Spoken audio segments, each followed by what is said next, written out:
હા, હું હરેશ ઠુમર, પ્રમુખ જિલ્લા પંચાયત જુનાગઢ. હરેશભાઈ, ખાસ કરીને તમને ધમકી આપવામાં આવી છે, કોને ધમકી આપી છે, શા માટે આપી છે, શું વાત હતી, કેવી રીતે ધમકી આપી છે?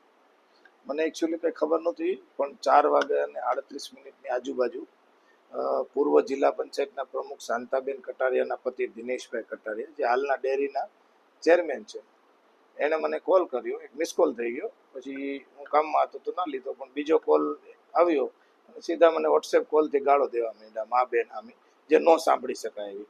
અને મને એમ કીધું કે તારે જે જવું હોય ત્યાં જાજે, પોલીસ રક્ષણ માંગવું માંગી લેજે, તારા ટાટિયા ભાંગી નાખવાને, તને માર નાખવાનો હે, બરાબર. એટલે મેં કીધું દિનેશભાઈ, ખોટી ગાળો દેવામાં આવું બધું સારું ન લાગે. મને કે તારે જ્યાં જવું હોય ત્યાં જાજે, તને રહેવા નથી દેવાનો, તને જાનથી મારી નાખવાનો છે અને તારા ટાટિયા વગરનું તને કરી નાખવાનું છે, એવી ધમકી મારી. અને પછી મારાથી ગાળો સહન ન થઈ એટલે મેં ફોન કાપી નાખ્યો. હવે અત્યાર સુધી તો આમ 1.5 વર્ષથી હું જિલ્લા પંચાયતનો પ્રમુખ બન્યો, તેથી વારંવાર મને આવી રીતે હેરાન કરતા હોય છે. હું જિલ્લા પંચાયતનો પ્રમુખ પહેલાં બન્યો ત્યારથી ત્રીજે જ દિવસે તાલુકા ભાજપ વંથલીના પ્રમુખની સાથે કાર્યકર્તાઓ આવેલા, મેં ચિલ્લડિયા કરીને કાર્યકર્તા હતા. મારી ચેમ્બરમાં એ અભિનંદન આપવા આવ્યા હતા અને એને ઢીકે ને પાટાનો માર મારી અને મને સંદેશો આપીને મને એમ કીધું કે તમે જિલ્લા પંચાયત હલાવી હોય ને તો મારી લાઈનમાં રહેજો, નહીંતર તમારો વારો આવશે, એવું મને ત્રીજે દિવસે કીધેલું. પણ મેં એ વાતને ગણકારી નહીં અને સમાધાન કરી નાખેલું. પણ હવે વારંવાર મને અવિશ્વાસની દરખાસ્ત ને આ તે સભ્યોને ઉશ્કેરવા અને જિલ્લા પંચાયતને દોરવાના પ્રયત્ન વારંવાર કરી રહ્યા છે.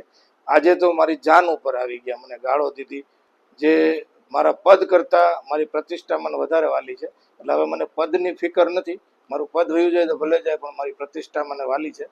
આ પદ કરતાં મને પ્રતિષ્ઠા વાલી છે. મને ન સંભળાય એવી ગાળો દીધી છે અને મને જાનથી મારી નાખવાની ધમકી આપી છે. એટલે હું આજે મારા ભાજપના તમામ ટોપ લેવલના આગેવાનો જે છે એને હું આજથી લેખિત રજૂઆત કરવાનો છું આ બાબતે.